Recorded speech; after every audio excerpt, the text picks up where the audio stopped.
Congress has announced a $1.59 trillion top-line spending deal.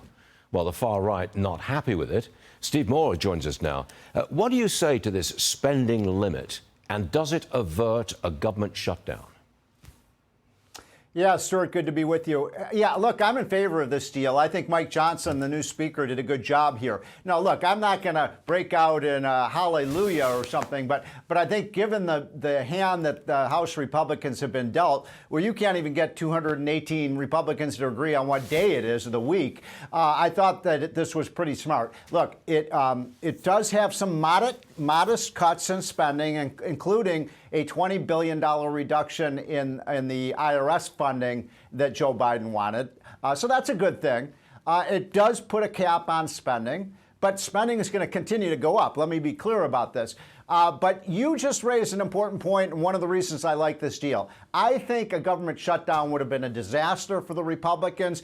You and I have been in this game a long time, Stuart. 9 out of the last 10 times we've had a government shutdown. Which party do you think gets blamed for it? Yeah, Republican Party. Every time. Republicans.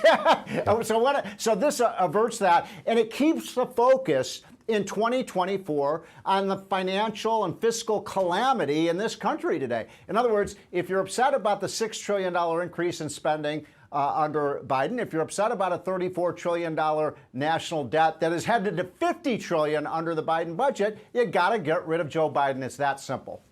You've got a new op-ed out, and it's titled Blue State Dysphoria, Soak the Rich Policies Have Incited a Meltdown in Democrat-Run Areas. I believe you've got the number. So you tell us, how many people left Illinois, New York, and California in the last 10 years? I think you've got the absolute number, right? What is it? Yeah, it's close to 5 million people.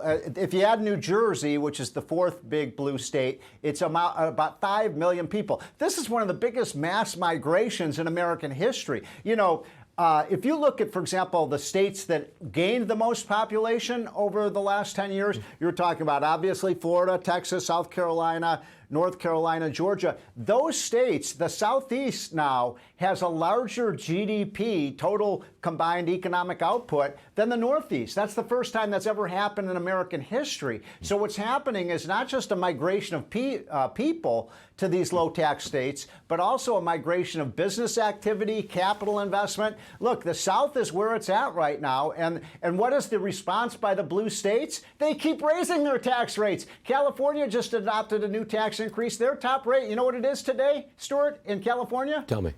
14.4%. You can move to Florida and Texas and pay zero. This is a no-brainer. But is it? But Steve, is it just taxes, or is it people wanting to move to a good business climate, a climate of expansion?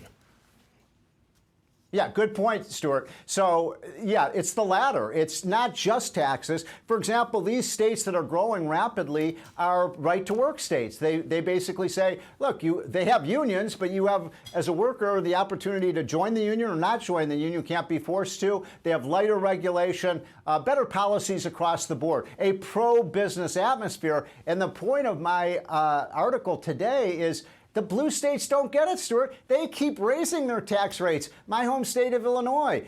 You look at what's happening in Maryland, and a bunch of other blue states. They continue to kind of soak the rich, and all that does is lead more people to leave. They're taking their jobs with them.